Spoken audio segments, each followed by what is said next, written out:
Bismillah. Assalamualaikum warahmatullahi wabarakatuh. Selamat sore ya, Man. Hari ini kita akan belajar tentang fungsinya gen ya atau fungsinya DNA tuh ya. Jadi nanti kita akan belajar tentang ekspresi gen dan sintesis protein, sama nanti sebelumnya kita akan belajar dulu tentang replikasi DNA tuh ya. Nah, sebenarnya nanti kita akan membicarakan tentang ini proses yang terjadi pada DNA itu ya. Kemarin sudah tahu DNA kan molekulnya kayak gimana, tuh rantai panjang gitu kan. Nah, rantai panjang DNA itu nanti dia bisa mengalami dua kejadian atau dua proses ya. DNA itu bisa mengalami replikasi untuk dicetak menjadi DNA baru tuh ya. Jadi dari satu DNA itu akan muncul dua kopi DNA-nya. Nah, ini nanti namanya proses apa? Replikasi. Jadi replikasi ini nanti akan penting untuk mengcopy DNA-nya itu disiapkan buat pembelahan sel gitu ya. Kalau mau membelah sel harus dibagikan DNA-nya, jadi harus dikopi dulu sebelum dibagi ya. Nah, nanti eh, yang keduanya itu DNA ini akan bisa dicetak sebagai protein. Jadi DNA itu sebenarnya adalah resepnya untuk bikin protein, gitu ya. Jadi DNA nanti akan dicetak dulu jadi yang namanya RNA, atau lebih spesifiknya itu namanya mRNA, gitu ya. Nah, mRNA ini nanti dicetak lewat proses namanya transkripsi, gitu ya. Jadi ini kamu harus kenal ya. Transkripsi itu mencetak DNA menjadi mRNA. Nah, RNA itu nanti akan diterjemahkan oleh ribosom jadi protein. Namanya adalah translasi. Bahasa Indonesianya menerjemahkan, bahasa Inggrisnya menerjemahkan itu apa? Eh, kan translate ya. Jadi translate itu adalah menerjemahkan. Jadi kalau translation itu adalah proses penerjemahan. Jadi proses penerjemahan mRNA menjadi protein, gitu ya. Nah, kenapa kok kita tuh bikin protein? Karena protein ini nanti intinya dia tuh bisa mengatur yang namanya aktivitas sel, gitu ya. Ini yang penting nih, mengatur aktivitas sel, gitu ya. Sel tuh harus ngapain, harus bikin enzim apa, seberapa banyak, dia harus ngerjakan apa, itu dikontrol sama proteinnya. Berarti yang ngontrol protein itu siapa sebenarnya? Protein itu dicetak dari DNA-nya, gitu kan? Nah, itu jadi DNA ini adalah resepnya bikin protein. Oke? Nah, nanti kita akan bicarakan juga tentang yang namanya genom, tuh ya. Genom itu apa namanya materi genetik yang bisa dibelah atau bukan bisa dicetak menjadi protein tadi itu ya. Nah, jadi nanti kita akan membicarakan tentang gen ya. Jadi DNA and gene. Tahu nggak gen itu apa? Pernah dengar tentang gen? Apa itu gen?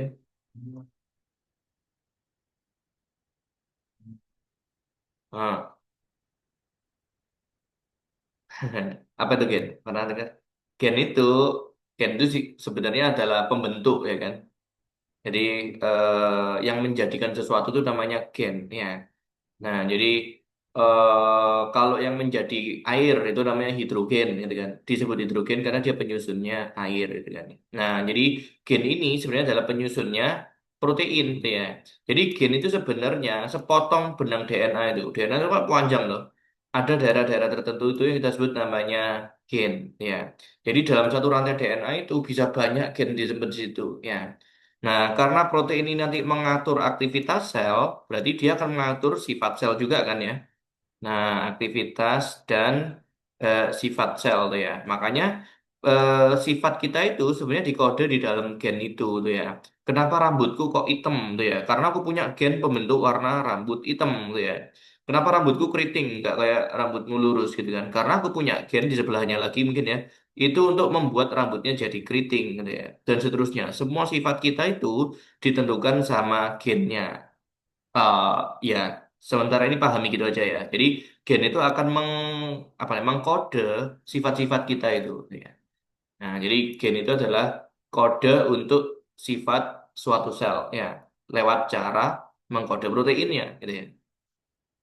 Nah, jadi satu gen itu bisa mengkode 10 atau bahkan lebih protein tuh ya. Nah, jadi protein-protein itu resepnya disimpan dalam potongan gen itu nanti. Nah, gimana caranya protein itu disimpan di situ? Ntar kita bahas di belakang ya. Nah, mungkin untuk topik kali ini kita bisa bahas dua pertemuan ya, karena kita mau detail, kamu tahu ngerti detail ya tentang cara kerjanya gen dan DNA itu. Ya. Nah, sekarang kita akan membahas tentang sifatnya DNA itu sebagai sumber informasi genetik. Jadi kalau kita ngomongin tentang genetik itu apa? Genetika. Genetika itu apa? Genetika itu adalah pola pewarisan sifat gitu ya. Jadi sifat kita itu akan mirip sama induk kita kan ya, orang tua kita ya. Beberapa sifat kita nurun dari bapak, beberapa nurun dari ibu gitu kan ya. Nah, karena DNA kita itu sebenarnya adalah gabungan dari dua orang tua itu kan ya. Nah, jadi sebenarnya kalau dalam kaitannya sel ya, kita ngomongin sel, itu nanti DNA-nya sel induk itu akan diturunkan kepada sel anak gitu ya. Kira-kira pengen sifatnya yang sama atau yang beda nih sel ini nih? Ya, pasti kita pengen sifat yang sama gitu kan ya. Kalau sel kulit itu membelah diri, harusnya dia akan tetap jadi sel kulit ya kan. Nggak mungkin dia akan berubah jadi sel mata gitu ya. Ini matamu bisa muncul di sini gitu, aneh kan. Jadi kita tuh untuk menurunkan sifatnya itu kita harus membuat kopian yang sama plek ya dengan sel induknya gitu ya. Jadi sel induk dan sel anak itu harus identik sama persis ya. Nah, terus nanti DNA-nya itu akan dicetak menjadi protein. Ini ya ada hukum yang kita sebut namanya dogma sentral tuh ya. Jadi dogma sentral atau dogma ya. Dogma itu ajaran yang sudah pasti betul gitu ya. Jadi kita sudah membuatnya itu sebagai dogma, bukan teori lagi. Dogma itu lebih kuat ya kan. Jadi sel apapun itu cara bikin proteinnya, cara mengatur sifatnya itu seperti ini. Gimana? Central dogma itu ngomong apa? Central dogma itu ngomong bahwa transmisi atau penurunan informasi itu berjalan dari tadi DNA dibuat jadi RNA, RNA dicetak menjadi protein. Protein ini yang menentukan aktivitas selnya, ya. Jadi ini yang paling penting tentang dogma sentral, ya. Oke. Dogma sentral tuh kalau di Islam tuh kayak gini, Allah itu satu gitu ya. Ya itu ajaran Islam tentang Allah itu ya itu dogmanya kan ya. Kita bisa bilang itu dogma, ya. Kita bisa bilang itu ajaran ya. Nah ini ajaran terpenting dalam bidang biologi itu ini dogma sentral ini. Nah sebenarnya nanti proses apa namanya? Kalau kita itu mau mengeluarkan sifatnya DNA, itu kita sebut namanya ekspresi DNA. Tahu ekspresi ya? Apa yang kamu tahu tentang ekspresi itu? Ekspresi itu adalah mengeluarkan apa yang kamu rasakan gitu kan ya. Kamu lagi seneng, ekspresimu seneng gitu kan ya. Nah, caranya untuk mengubah DNA menjadi sifatnya itu kita sebut namanya ekspresi gen gitu ya. Jadi gen itu sebenarnya ada manfaatnya nggak di sel yang umum gitu, sel yang asli. Nggak ada sebenarnya, cuman potongan DNA agak jelas gitu kan ya. Cuman untuk potongan DNA ini menjadi berguna, dia harus diekspresikan. Jadi sifatnya gitu ya. Contoh tadi ya, aku punya gen untuk rambut hitam tuh ya, ini gen RH aku nyebutnya aja ya. Nah, gen RH ini harus diwujudkan menjadi warna rambutku. Itu namanya proses mengekspresikan gennya. Nah, gen macam-macam ya, gen tentang tinggi badan, gen tentang postur badan gitu ya. Itu adalah ekspresi gen. Jadi yang kamu lihat sehari-hari itu gen atau ekspresi gen tuh di manusia yang kamu temui itu sebenarnya. Nah, yang kamu lihat itu ekspresi gennya. Kamu nggak pernah lihat gennya kan? Nah, kayak gitu. Oke. Nah, jadi ekspresi gen itu cara menyatakan gennya ya. Nah, jadi cara mengekspresikan gen itu ada beberapa tahap ya. Jadi kita lihat cerita yang ini nih, yang ke kanan ini. Ada proses transkripsi, terus jadi translasi, dengan ya. Nah, caranya untuk mengekspresikan gen itu yang pertama adalah kita mentranskripsikan DNA. Jadi DNA itu akan diubah jadi pre-RNA, RNA yang belum matang ya. Nanti pre-RNA ini akan diproses lagi, dimatangkan jadi yang namanya mRNA ya. Nanti stepnya ada macam-macam. Mungkin kita nggak akan bahas terlalu jauh ke sini karena ini nanti aja kalau udah mulai masuk FK tak jelasin tentang ini ya. Terus nanti mRNA ini akan apa namanya diubah ya, ditranslasikan menjadi protein. Ya, tahapnya ada tiga itu ya, inisiasi, longasi, dan terminasi. Loh kok sama prosesnya transkripsi dan translasi? Iya sama, stepnya nanti mirip ya. Cuman ini terjadi pada DNA, yang ini terjadi pada RNA-nya. Habis itu proteinnya sudah jadi belum? Belum jadi sebenarnya. Nanti akan muncul yang namanya modifikasi pasca translasional. Jadi habis dicetak proteinnya, nanti dia akan diedit dulu, dimodifikasi dulu sampai jadi yang matang ya. Nah, baru nanti akan ditransport tuh proteinnya. Ntar kita bahas ke sana. Yang penting ini juga sama kesimpulannya ya. Kita mengekspresikan gen itu dari DNA jadi RNA, RNA jadi protein. Nah, itu kan ngikut sama dogma sentral lagi. Oke. Nah, bagaimana caranya mentransmisikan informasi? Jadi, ini bagian pertamanya ya, tentang replikasi. Jadi, transmisi informasi itu apa sih? Transmisi informasi itu adalah penyampaian informasi dari satu individu ke individu lain. Biasanya itu dalam hal anak turunnya gitu ya. Jadi, dari orang tua kita, itu nurunkan info genetiknya ke kita gitu ya. Itu namanya transmisi informasi. Kenapa kok informasi itu harus ditransmisikan? Supaya orang lain tahu dan oke, supaya infonya tetap ada di alam semesta kan ya. Infonya tetap ada. Jadi informasi ini berupa informasi genetik ya kan. Jadi eh, simpelnya adalah supaya spesies manusia itu nggak punah gitu ya. Dari Nabi Adam dia nurunin transmisi gennya ke anaknya kan, siapa tuh si Habil dan teman-temannya tuh ya, bla bla bla bla bla tuh ya. Nah, nanti generasi ini nurunkan informasi genetiknya ke anak turunnya lagi gitu ya. Nanti turunkan lagi informasinya ke anak turunnya lagi itu. Jadi itu namanya transmisi informasi. Jadi dengan cara ini kita itu mempertahankan spesies manusia itu tetap ada di bumi itu ya. Organisme yang nggak bisa mentransmisikan informasinya dengan baik, dia akan punah gitu ya. Kita nggak pengen manusia itu punah. Ya. Jadi itu caranya dia menjaga spesiesnya. Ya. Nggak tahu ini udah terjadi berapa puluh ribu tahun tuh nurunkan informasi manusia ya sampai jadi kita ini ya. Nah, gimana caranya menurunkan informasinya itu? Jadi sel yang awal itu, misalkan selnya Nabi Adam tuh ya, nah itu dia harus dikopi dulu menjadi dua sel kan ya. Nah, baru nanti dia akan diturunkan ke anak turunnya gitu ya.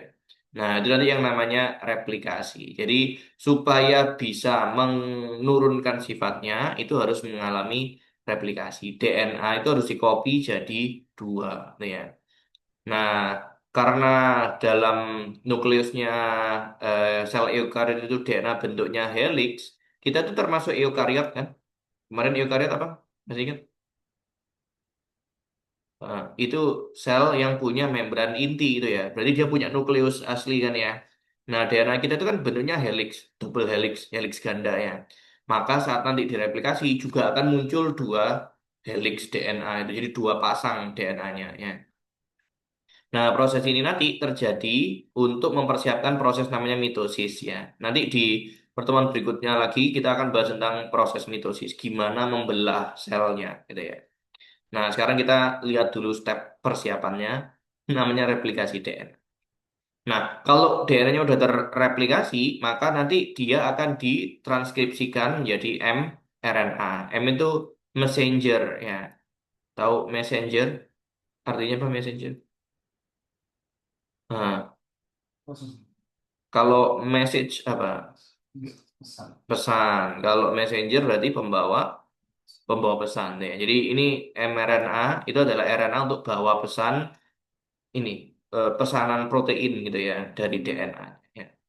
Nah, nanti RNA ini nanti diperlukan buat sintesis protein lewat transkripsi sama lewat translasi nanti ya. Ini nanti kita akan bahas belakang. Jadi tolong dipisahin dua hal ini ya, replikasi itu untuk mengcopy DNA-nya, transkripsi itu buat mengekspresikan DNA-nya. Tahu ya, ngerti? Nah, ntar kita bahas lagi. Ya. Oke, sekarang kita akan lihat dulu proses yang namanya replikasi itu ya. Nah, gimana caranya DNA itu mengalami replikasi? Nanti ini adalah step-stepnya ya. Jadi replikasi dimulai dari titik awal atau origin ya. Nanti dimulai dengan terbentuknya RNA primer. Ini susah ya. Kalau kayak gitu itu akan susah. Sekarang mendingan kita akan lihat aja video ya. Kita akan nonton video aja ini tentang replikasi DNA. Nanti aku share link videonya ya. Nah, ini gambar apa ini? DNA Nah, is itu rantai folded DNA ya. into Ada apple berapa juice. helixnya? Ada berapa untai? Dua ya. Ada yang biru ini, sama biru yang itu kan. Jadi ada dua untai ya. Yang di tengah-tengahnya itu apa kemarin namanya? Yang menghubungkan dua untai DNA itu adalah basa nitro, basa nitrogen ini ya. Yang kemarin ACGT itu. Nah, itu basa nitrogennya itu mengikatkan dua struktur DNA-nya. Oke.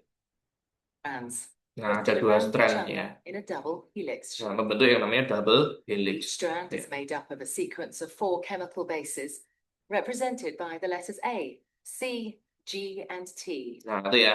Itu A itu singkatannya apa? Adenosin ya. Yang C itu sitosin betul. Yang G gua ya ya guanosin. Oke, yang T timin betul. Nah, kita ngomongin DNA berarti pakainya timin ya. Ntar kalau kita ngomongin RNA, timin ini akan diganti urasil U ya. Nah, wis kita ngomongin DNA kita pakai ACGT. Oke. The two strands are complementary.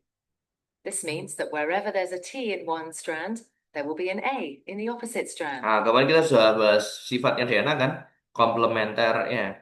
Nah, komplementer itu apa artinya kemarin? Setiap A akan berhubungan dengan T ya. Setiap G akan berhubungan dengan C. Saling melengkapi kan mereka ya. Jadi di mana ada hijau pasti nempelnya sama merah. Di mana kuning pasti nempel sama biru gitu ya. Oke, And wherever there's a C, there will be a G in the other strand. namanya sifat Each komplementer strand is ya. a the three prime end. Nah, kemarin juga kita sudah ngomong If strands run in opposite sifatnya DNA directions, yang lain. Namanya apa? this determines how each strand of DNA is replicated. Anti anti paralel ya. Ingat nggak anti paralel kemarin? Ada yang gulanya apa namanya? Bacanya dari ujung 5 ke 3, berarti lawannya strand satunya itu dari 5 ke 3. Oke, ini ingat-ingat dulu nih, ini perhatikan dulu. Ada yang bingung nggak dari 53 dan 35? Karena nanti ini akan penting buat memahami urutannya. Ya, ini strand yang atas itu urutannya dari 5 ke 3. Berarti yang bawahnya itu urutannya 3 ke 5. Oke. Apa? Berkebalikan itu namanya anti anti paralel. Jadi sifat ini kita sebut namanya sifat anti paralel ya. Sebenarnya paralel sebenarnya kan searah. Ya, apa namanya? Sebenarnya kan sejajar. Tapi arahnya beda gitu. Kayak parkir mobil itu loh. Yang satu ngadep ke sana, ini lampunya ya. Yang satu mobilnya ngadep ke sana. Sejajar nggak mereka? Jajar, tapi kan sifatnya berlawanan. Ngadepnya berlawanan. Nah, itu namanya anti paralel.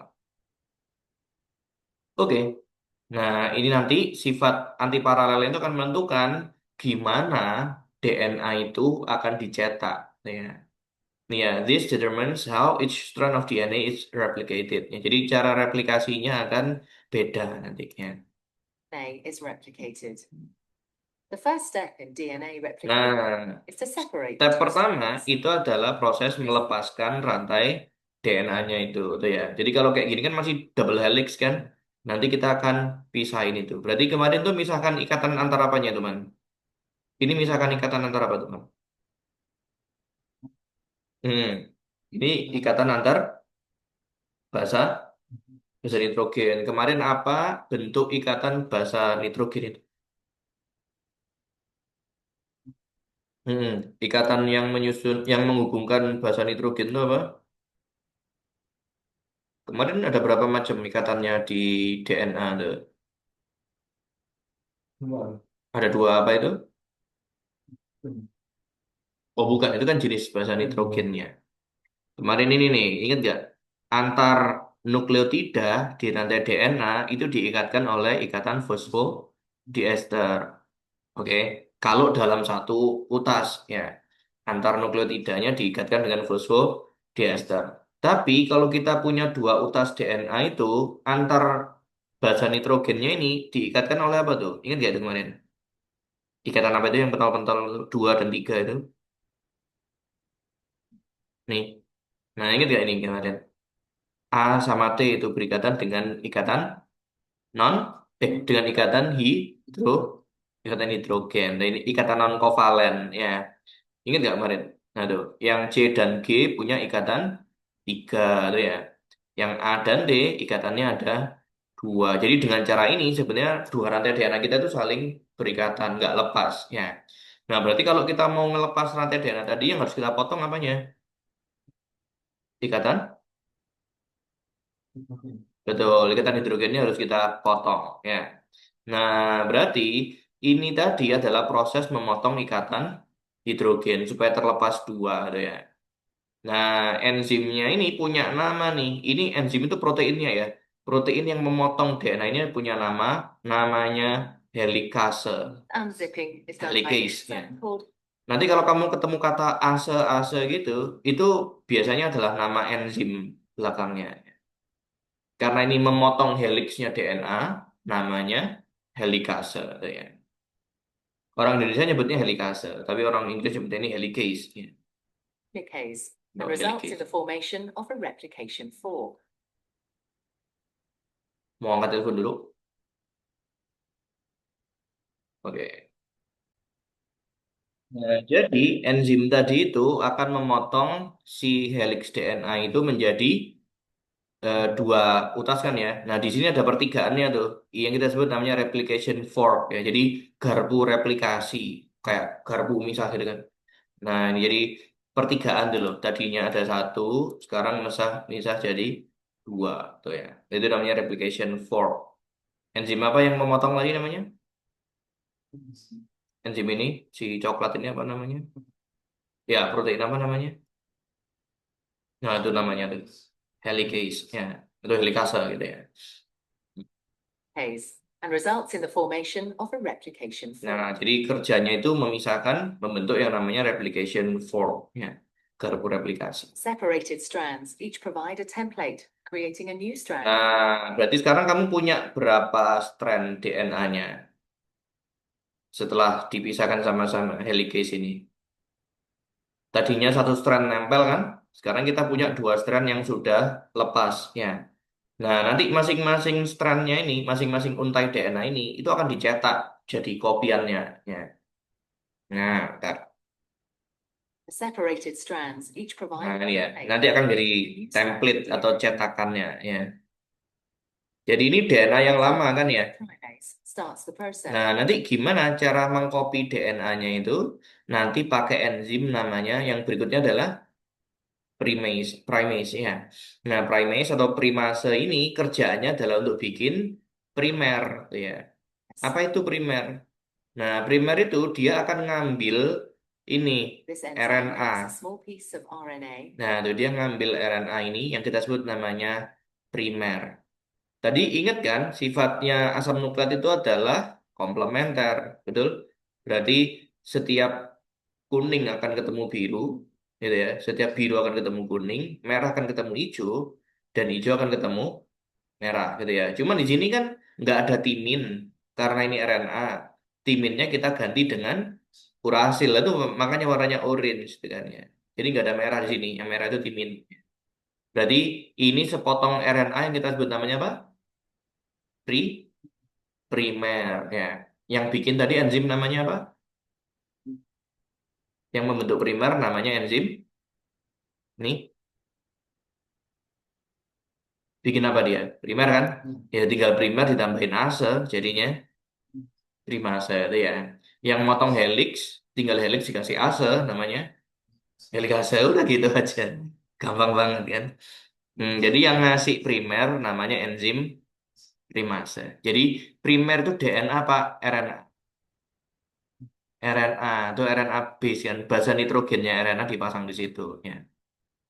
This enzyme makes a small piece of RNA called a primer. Nah, itu This marks the primer. starting point for the construction of the new strand of DNA. Ini penting karena ini akan jadi penanda buat awal mengcopy DNA tuh ya. Jadi yang mengcopy DNA itu bukan si primase tadi, dia cuma naruh aja. Ini loh, mulainya dari sini gitu ya. Nah, dia taruh primer di situ. An enzyme called Nah, nanti ada enzim lagi itu. polymerase. Ini namanya DNA polimerase ya. Jadi polimerase itu dari kata apa tuh? AC-nya kamu hilangin, jadi kata polimer. Apa itu polimer? Kemarin tuh polimer. Kalau kita punya satu asam amino itu namanya monomer ya kan? Monomer. Kalau kita punya dua namanya di, betul, namanya dimer. Kalau punya tiga, trimer. Kalau aku punya 1.000 1.000 apa namanya asam amino ya kita jangan ngitungin apa namanya kilomer gitu ya. Ya sebut aja ini adalah polimer karena dia itu banyak tuh ya asam aminonya ada banyak kita sebut namanya polimer. Berarti kalau DNA polimerase itu akan bikin polimer dari bahan DNA gitu ya. Jadi dia akan mencetak DNA itu jadi panjang nanti. Nah, enzim ini nanti yang penting buat mengcopy DNA-nya ya. Nih, lihat ya. Kita kan punya sifat itu namanya komplementer, saling melengkapi tadi ya. Nah, ini ya. Ini lihat ya, kalau di sini hijau itu ketemu apa? Ketemu merah. Berarti kalau di sini ada merah, kira-kira nanti ketemu apa? Di sini ada hijau di cetakannya. Berarti nanti hasil barunya apa? Oke, ya kan jadi oranye kalau bikin RNA ya. Tapi ini kan bikin DNA, jadi dia akan keluar warna merah, betul. Kalau ini biru, dia akan keluar warna apa berikutnya? Kuning, betul. Kalau ini merah lagi, hijau, dan seterusnya itu ya. Jadi itu akan dirangkai sama DNA polimerase itu sampai semuanya itu terkopi dengan benar ya. Nah, karena sifatnya adalah komplementer ya. Nah, ini cara kerja Binds DNA to the polimerase ya. Jadi dia links mengenali primernya dulu, habis itu dia akan mengenali, oh di sini tahu mulainya tuh ya. DNA. Nah, dia akan masukin tuh. DNA polymerase can only add DNA bases in one direction, from the 5' end to the 3' end. Nah, itu ya. Jadi ini kan dia bisanya menyusun itu cuma dari 5 ke 3. Kalau di strand ini, tadi kan strandnya gini kan, arahnya 5 3 gini kan. Nah, berarti anti paralelnya pasti 3 ke 5. Nah, ini sesuai kan? Yang di kiri nomor 3, yang di kanan nomor 5. Berarti mereka bisa berjalan secara lurus ya. Nah, jadi strand yang ini ya, ini kita sebut namanya eh template ya, template, DNA template, DNA cetakannya. Oke, nanti kita lihat satunya lagi, rantai satunya lagi. Oke, jadi di sini karena arahnya membacanya kan ke kiri kan, dia tuh cuma bisa membaca dari 5 ke 3. Berarti dia bisa nyetak tuh ke sana. Nah, nanti dia akan nyetak DNA-nya itu dengan panjang tuh. Taruh aja basa nitrogen yang cocok sama The leading strand template-nya ya. is made continuously. Nah, strand yang baru ini kan baru dicetak tau sama dia, sama DNA polimerase, tahu nggak? Yang bawah kan baru dicetak ya. Aslinya kan yang atas tuh. Nah, yang bawah ini kita sebut namanya leading strand. Leading strand. Jadi strand yang leading loh, memimpin. Karena nyetaknya cepat, nyetaknya tuh tinggal lurus saja. Itu namanya leading strand. Ya. Yang mencetak enzimnya apa namanya? Ini enzim apa tadi namanya? Oh, primer ini RNA-nya. Hmm. Yang mengenali primer terus mencetak DNA-nya namanya polimerase. Ya, ini DNA polimerase ya. Nah, jadi DNA polimerase itu mengcopy DNA-nya tuh, dipasangin sama dia itu. Ngerti? Oh. Wis, itu DNA polimerase. Cetak tuh sama DNA dia. polymerase adding bases one by one in the 5' to 3' Nah, tinggal direction. nambah itu satu gitu ya. The other strand, the lagging strand, Nah, strand yang satunya lagi, yang bawah ini, itu kita sebut namanya lagging strand ya. Tahu lagging apa artinya? Tahu lag, LAG, nge-lag misalkan. Apa itu nge-lag? Nah, betul, lemot ya. Nge-lag itu lemot ya. Karena nyetaknya lemot, putus-putus. Kenapa nyetaknya putus-putus? karena arahnya kebalik. Ya, ntar kita lihat ya arahnya ya. Gimana caranya nyetak lagging strand tuh, lihat tuh. Made in this continuous way because it runs in the opposite Karena direction. arahnya kebalik DNA dari yang leading copies. strandnya. Therefore, Ya. we make this strand in a series of small chunks called Okazaki fragments. Nah, nanti yang di lagging strand itu dia akan tercetak kepotong-potong DNA-nya yang kita sebut namanya fragmen Okazaki itu ya. Ini nama orang Jepang, ya kan? Kayaknya penemunya sih si Okazaki ini ya. Jadi kalau kamu nemuin sesuatu ya kasih aja tuh fragmen Salman, misalkan dia gak apa-apa ya. Kamu yang nemuin. Nah, dia bikin Okazaki fragmen. Okazaki fragmen itu caranya gimana bikinnya? Ya, sebenarnya sama kayak tadi.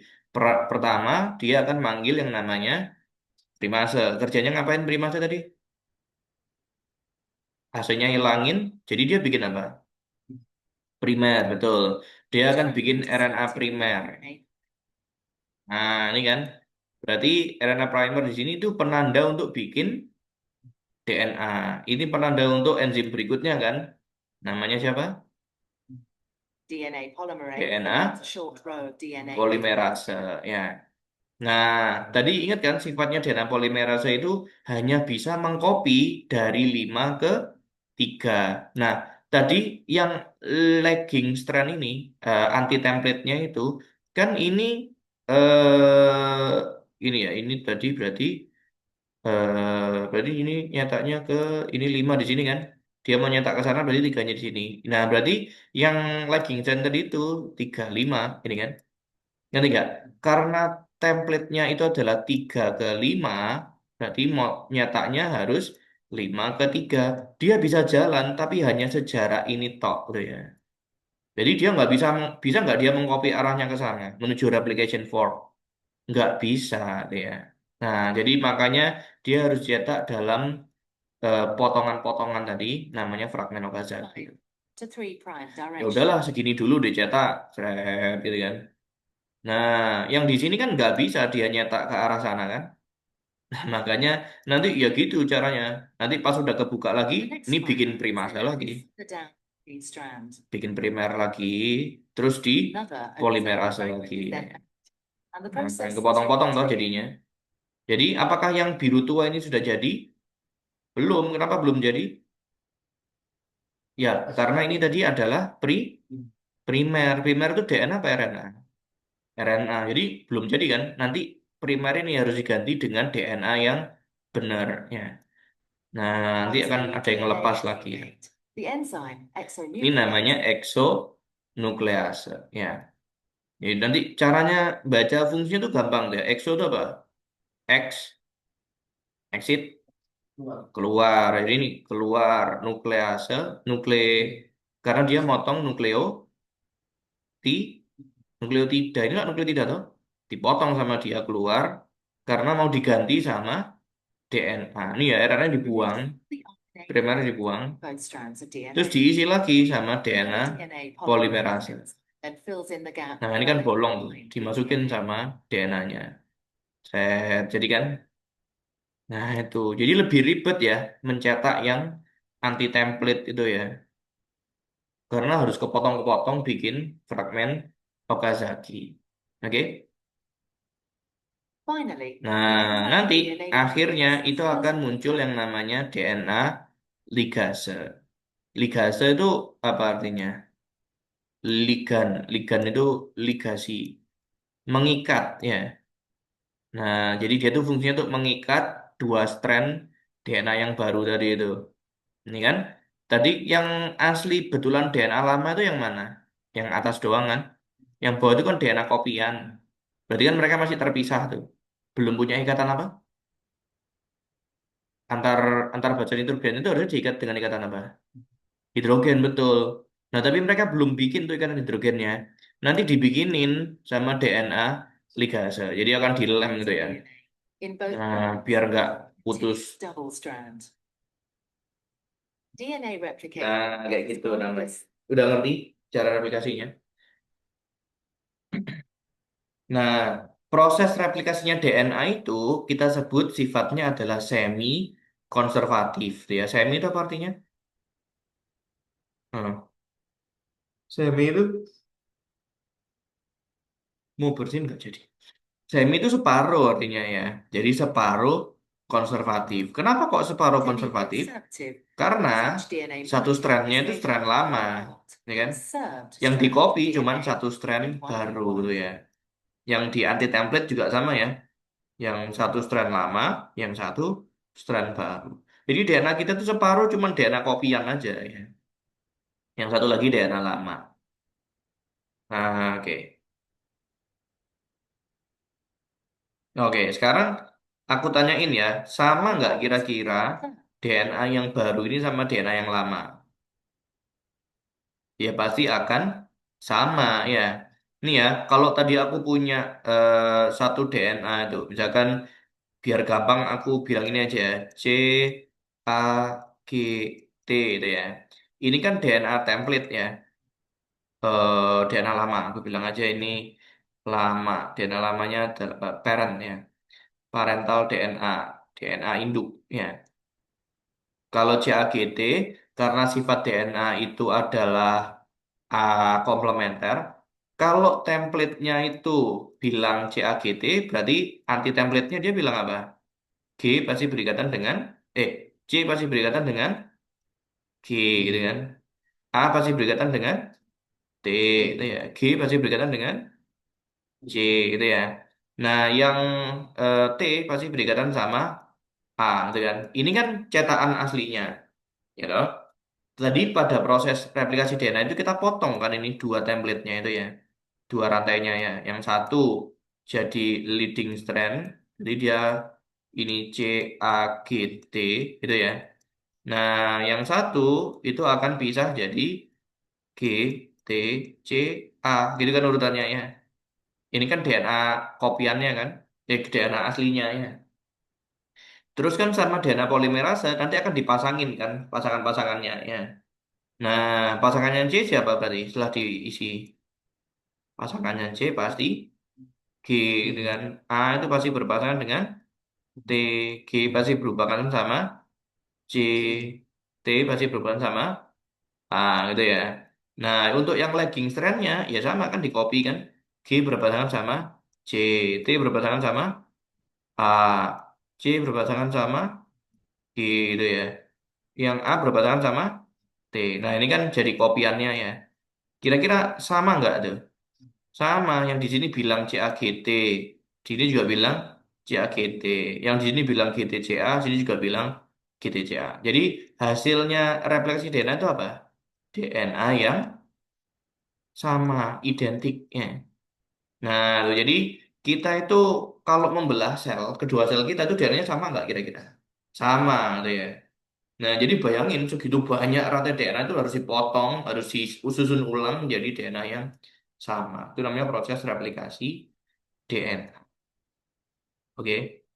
Nah, kayak gitu ya. Cuman yang sebagai DNA asli kan cuman yang ini toh, yang ini sama yang ini ya. Yang baru ini adalah DNA baru kopian ya. Nah, berarti DNA kita itu separuh DNA baru, separuh DNA lama ya. Nah, karena itu kita sebut prosesnya adalah semi konservatif. Ya, konservatif itu apa artinya? Conserve. Conserve itu menjaga kan, mempertahankan.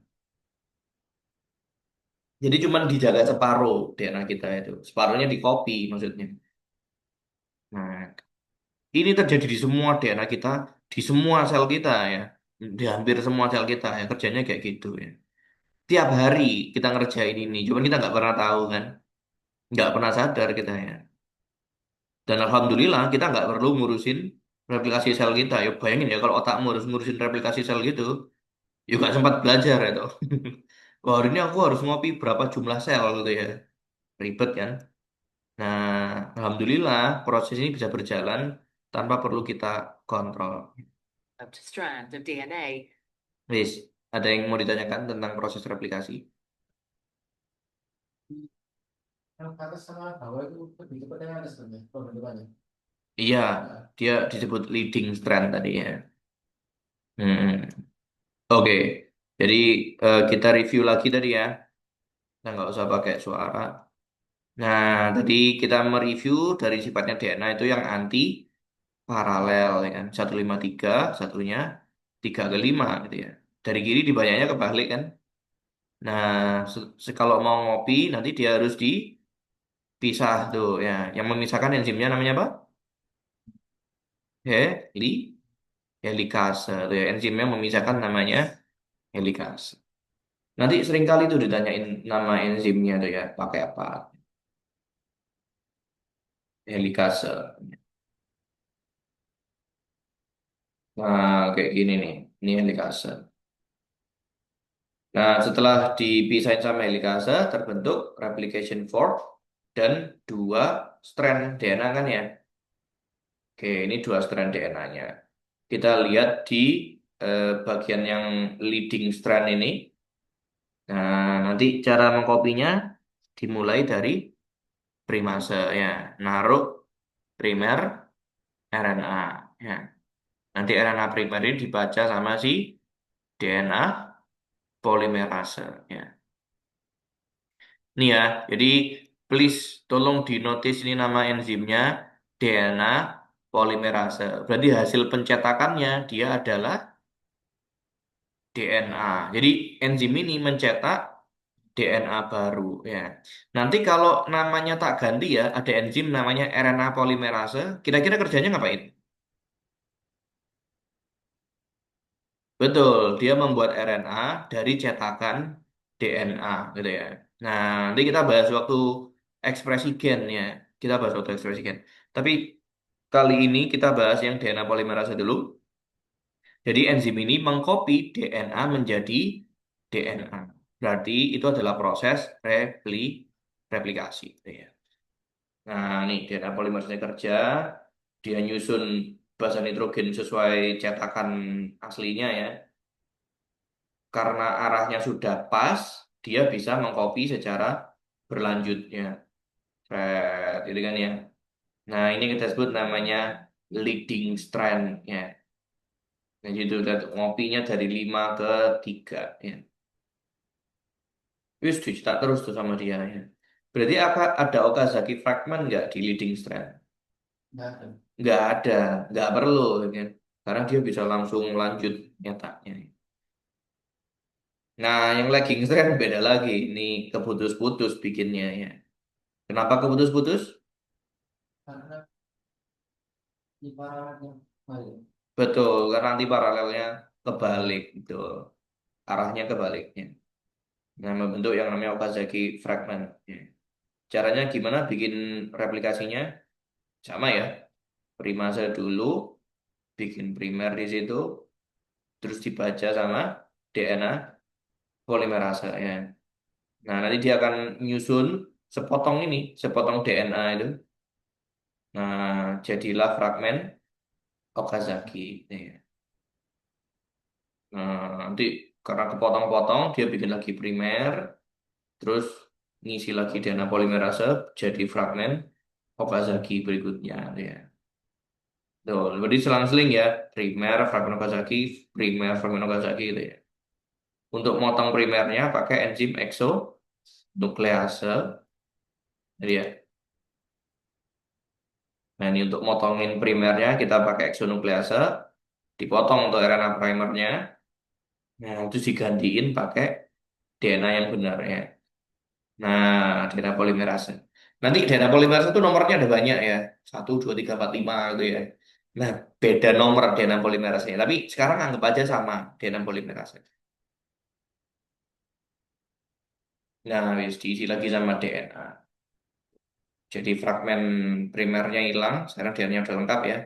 Tinggal tinggal dilem ya sama si DNA ligas.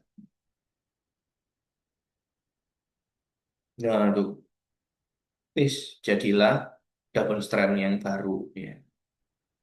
Jadi prosesnya lewat proses semi konservatif.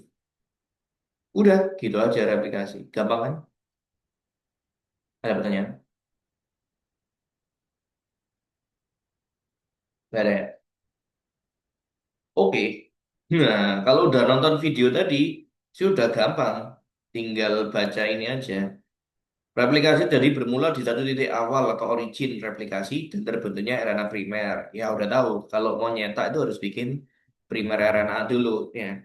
Nah, pembentukan rantai cabang itu disebut leading strand ya. Untuk rantai yang 3 ke 5 karena antiparalelnya pasti 5 ke 3. Arah 5 ke 3 ini bisa dikerjakan sama DNA polimerase. Jadi dia akan nyetak terus ya leading strand.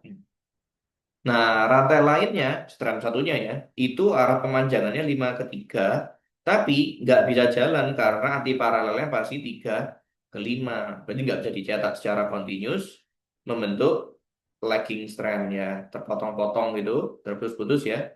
Sehingga putus-putusannya itu kita sebut namanya fragmen Okazaki. Ya. Udah, gitu aja. Gampang kan? Kalau udah nonton videonya gampang baca ininya. Nah, proses replikasi DNA tadi butuh beberapa enzim ya. Ada helikase. Helikase tadi ngapain tuh? Berarti memisahkan heliksnya, betul. Jadi memotong jadi 2 rantai gitu ya. Oke. Nah, jadi memotong DNA itu perlu ATP, butuh energi ya. Makanya membelah sel itu butuh energi ya.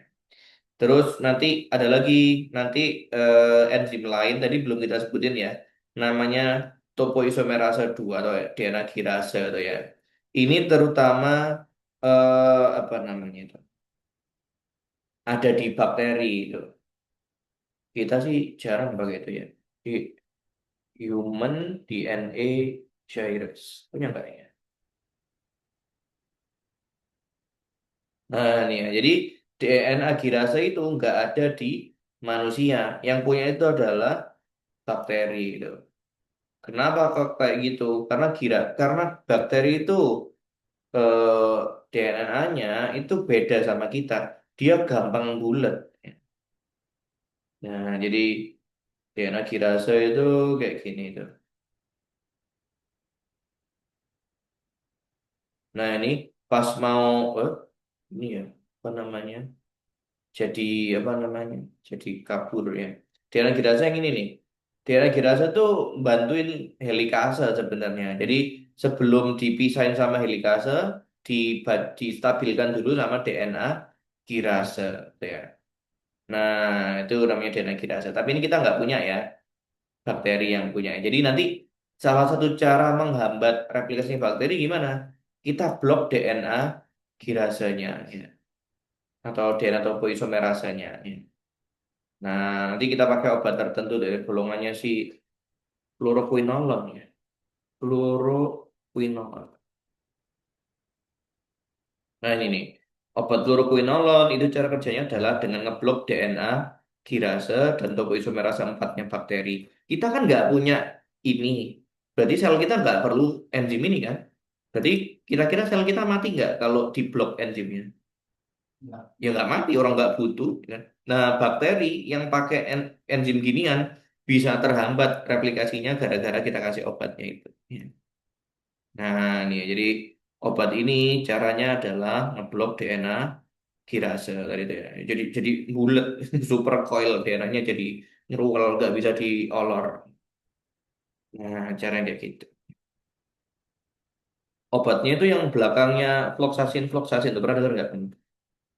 Belum ini, ciprofloxacin gitu ya. Buat tipes biasanya, buat tipes atau infeksi saluran kencing gitu bisa. Nah, kayak gini. Jadi nanti kalau ngasih obat ya harus tahu ini obat kerjanya di mana gitu ya.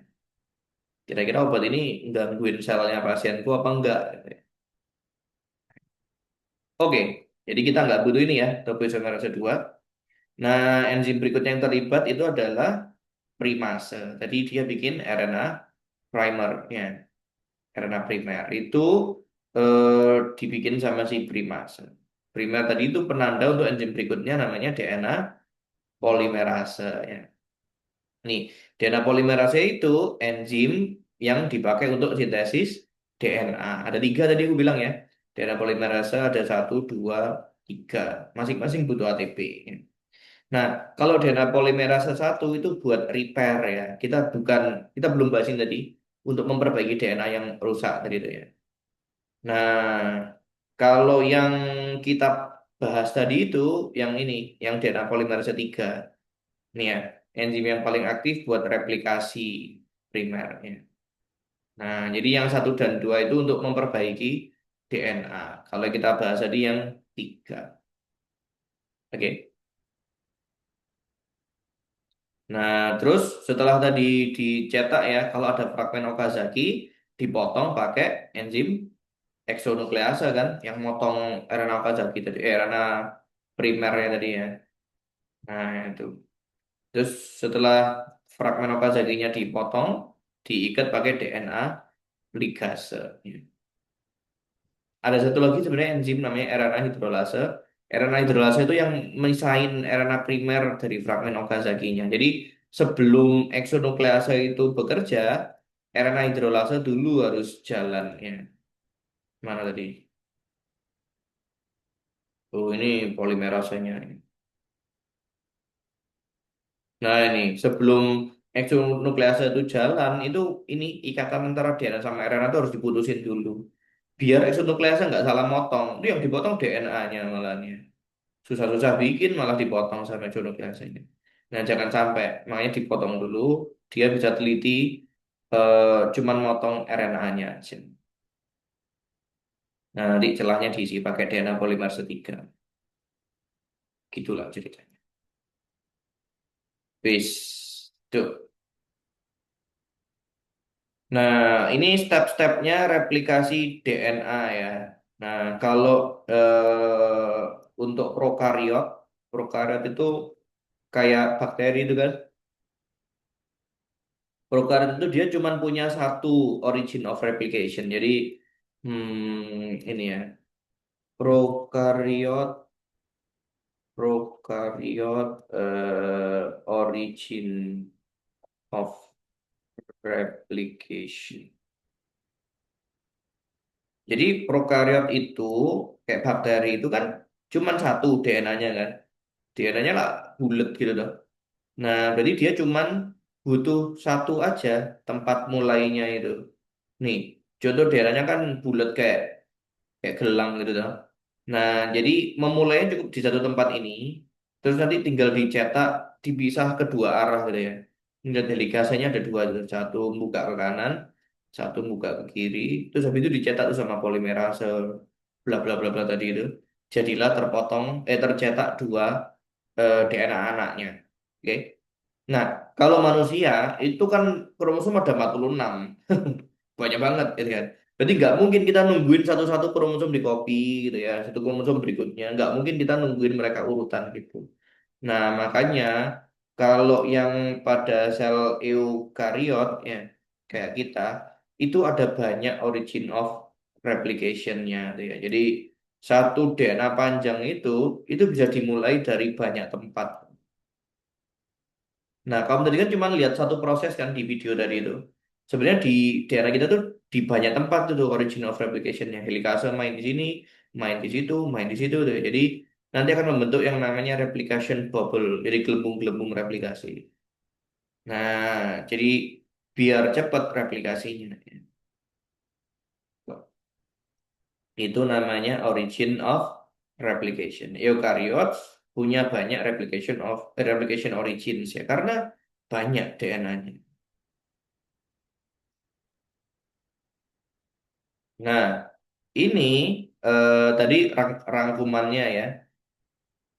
Yang pertama kerja itu sih helikase itu ya. Habis itu dicetak sama primase. Ini primasenya ya kan. Habis itu diperpanjang sama DNA polimerase. Yang di leading strand dia bisa lanjut langsung. Yang di lagging strand terus putus-putus membentuk fragmen Okazaki. Ya. Habis itu nanti setelah terbentuk ya, nanti akan muncul DNA eksonuklease. Mana eksonukleasenya? Enggak ada. Oh ini. Oh, enggak ada ya. Enggak ada ya. Exonuclease. Jadi exonuclease itu akan memotong RNA primer, terus diikat pakai DNA ligase. Udah beres. Jadilah dua DNA. Udah, ngerti sampai sini tentang proses replikasi. Ada pertanyaan?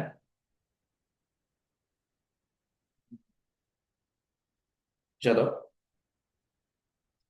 Jadi yang penting sekarang tahu tujuannya ya. Replikasi DNA tadi tujuannya apa? Ya, mengcopy DNA baru. Ya. Nah, nanti setelah terbentuk DNA baru itu, nanti dia bisa mengalami pembelahan sel, ya. Namanya adalah mitosis, ya. Hmm, pernah belajar mitosis kan? Apa aja tuh stepnya? Masih ingat? Sis, lima kampus. Oh, oh ya, temannya kan meiosis. Nah, ya wis. Sekarang kita akan belajar tentang mitosis ya. Jadi mitosis itu harus didahului dengan proses replikasi DNA tuh ya di tahap namanya interfase. Interfase tadi itu tahap replikasi DNA-nya itu. Nah, nanti sebenarnya kromosom kita itu bentuknya kan kayak gini. Kayak panjang-panjang gitu, kayak sedotan gitu ya. Ini adalah kromosom kita. Nah, setelah kromosom kita itu dikopi, berarti kita akan punya dua tuh. Ini kan kayak gini. Jadi ada dua kopian kromosomnya tuh. Nah, ini yang terjadi setelah replikasi. Oke. Nah, setelah replikasi, kita punya dua kopian kromosom. Jadi, kalau ini adalah kromosom nomor satu, kita punya berapa kromosom satunya? Punya dua. Kalau ini kromosom nomor dua, kita punya dua kopi juga gitu ya. Berarti kita tuh akan punya banyak banget kromosom, karena kromosom kita ada 46. Dan itu masing-masing akan ada dua kopi. Kopian satu sama kopian dua gitu ya. Nah, tapi biar simpel kita lihat ini aja simpel ya. Nah, nanti tahap pertama dari mitosis itu adalah yang kita sebut namanya profase. Ya, profase itu apa artinya? Jadi ini ya, benang DNA-nya itu akan dikumpulin, dikelompokin gitu, jadi yang namanya kromosom ya. Benang DNA itu kan tadi yang terurai gitu kan. Makanya bisa dicetak, gitu ya, bisa dibaca sama DNA polimerase itu kan. Itu kalau sudah tergelar ya. Tapi kalau mau membelah itu harus digulung dulu jadi kromosom ya. Ini bayangin orang mau pindahan rumah kan. Nggak mungkin kabelnya itu dibiarin berantakan gitu kan. Mesti digulung dulu pakai kabel roll gitu kan. Sama kayak inilah, DNA itu nggak mungkin dibiarin keleleran kemana-mana gitu ya. Dia akan digulung jadi kromosom. Ya, ini di tahap profase. Nah, sama nanti di tahap profase itu akan terbentuk ini yang namanya sentriol. Ya, ini sentriol itu yang nanti narik kromosomnya. Nah, tahap ini namanya profase. Nah, di tahap berikutnya itu adalah tahap metafase. Metafase itu artinya menata kromosom di bidang ekuator atau di garis khatulistiwanya. Ini lihat ya, kalau sel itu tak ibaratkan bumi, garis khatulistiwanya kan mesti di tengah sini kan? Nah, itu kromosom dijejerin tuh di situ. Nah, jadi separuh bagian yang ngadep ke atas, separuh bagian yang ngadep ke bawah gitu ya. Supaya nanti bisa ditarik, kepisah gitu ya. Nah, ini namanya tahap apa? Metafase. Nah, si sentriol itu juga akan ngeluarin benangnya itu. Ini kan ngeluarin benang-benang nempel di bagian tengahnya si kromosom. Nanti mau ditarik sama dia. Ya. Nah, tahap berikutnya setelah metafase itu adalah tahap anafase. Ya, ana itu adalah menyusun ya, menyusun DNA-nya baru ya. Jadi menyusun kromosomnya ya. Jadi potongan kromosomnya ini itu dipotong ya. Dipotong di tengah itu. Ini dipotong di tengah sini. Berarti yang separuh ini akan ditarik ke atas, separuh ditarik ke bawah sana. Nah, jadi gini kan. Yang kuning jadi kayak gitu. Nah, yang biru juga sama ya. Separuh ditarik ke atas, separuh ditarik ke bawah. Jadi kayak gini. Nah, itu di tahap anafase ya. Nah, setelah di tahap anafase, nanti itu di tahap telofase ini ya, itu dia akan menyusun lagi membran intinya. Tadi waktu waktu profase itu sebenarnya membran intinya dihilangin kan, supaya kromosom bisa pindah kan. Nah, waktu di telofase dia disusun lagi. Jadi sekarang balik punya nukleus tuh ya, biar kromosomnya nggak pindah kemana-mana gitu ya. Nah, bayangin kalau kromosom ini tahu-tahu nyasar gitu ya, pindah ke sini gitu ya. Jadi di sini ada tiga kromosomnya. Di situ jadi cuma satu gitu kan. Nah, nanti jadi masalah nanti. Jadi ada banyak kelainan yang bikin kita yang muncul gara-gara kelainan pembagian kromosom ini nanti ya. Nanti kita belajar di genetika kedokteran ya. Ada nanti genetika kedokteran beda lagi. Ya. Eh, penerapannya ini. Nah, kalau kayak gini nukleusnya udah kepisah belum? Udah kan? Cuman kan sitoplasmanya belum kepisah. Nah, di tahap berikutnya itu kita sebutnya sitokinesis. Sito itu sel kan ya. Kinesis apa kinesis? Kinetik, energi kinetik. Ya, bergerak ya. Jadi menggerakkan sel. Jadi maksudnya selnya ini yang kopian ini pindah ke atas, yang kopian bawah ini pindah ke bawah. Jadi misah tuh ya. Nah, itu namanya sitokinesis. Jadi sitokinesis itu memisahkan sitoplasmanya ya. Nah, itu kayak gitu tuh. Jadi ingat aja PMAT ya, profase, metafase, anafase, telofase. Nanti diakhiri dengan sitokinesis. Nah, sekarang jadilah dua anak yang mirip sama induknya gitu ya. Jadi kedua sel anak ini adalah kopian dari induknya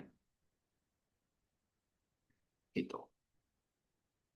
Jadi itu mitosisnya. Nah, jadi kalau eh, mitosis itu hasil akhirnya apa? Anaknya, sel anaknya itu sama plek ya dengan induknya tuh ya. Jadi kayak gini ya. Ini lihat sel induknya dia punya berapa kromosomnya dua, ini kan masing-masing cuman punya satu lengan kan, karena belum di copy ya. Setelah di copy, direplikasi, punya dua kromosom, tapi masing-masing punya dua lengan kromatid gitu ya. Ini namanya lengan kromatid ya.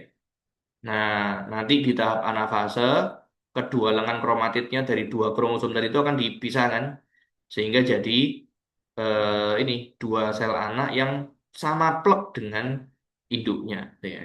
Hasil mitosis kayak gitu. Ada berapa kromosomnya? Sama ada dua kan ya. Kromosomnya ada dua ya. Nah, itu namanya apa? Mitosis ya. Nah, sekarang kita akan lihat yang namanya meiosis ya.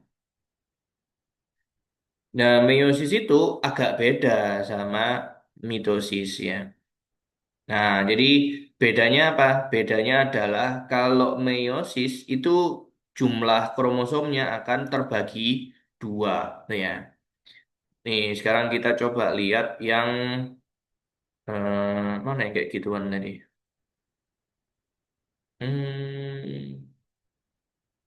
Mana yang gampang? Oh, ini deh meiosisnya. Nah, meiosis itu sebenarnya adalah proses mitosis yang diulang dua kali sebenarnya. Nah, jadi kayak gini ya, kita ikutin satu-satu ya. Yang pertama, nah, nanti meiosis itu kita akan bagi dua ya. Ada meiosis satu dan meiosis dua ya. Awalnya nih, kita mulai dulu dari sel ini yang punya berapa kromosom tuh? Ada empat ya. Empat kromosom, masing-masing kromosom berapa lengannya? Satu ya, empat kromosom, satu kromatid ya. Aku nulisnya gitu aja ya. Empat kromosom, satu kromatid masing-masingnya. Nah, tadi kayak tadi, waktu mau membelah sel, kita harus mengcopy DNA-nya, betul? Nah, nanti di tahap interfasenya, setelah tahap interfasenya itu, setelah tahap replikasinya, kamu akan punya berapa kromosom nih? Empat kromosom, berapa lengan kromatid? Masing-masing dua, gitu kan? Jadi empat kromosom dengan dua kromatid, ya. Nah, nanti yang unik di proses meiosis itu, ada proses pertukaran lengan kromosomnya nih. Nah, jadi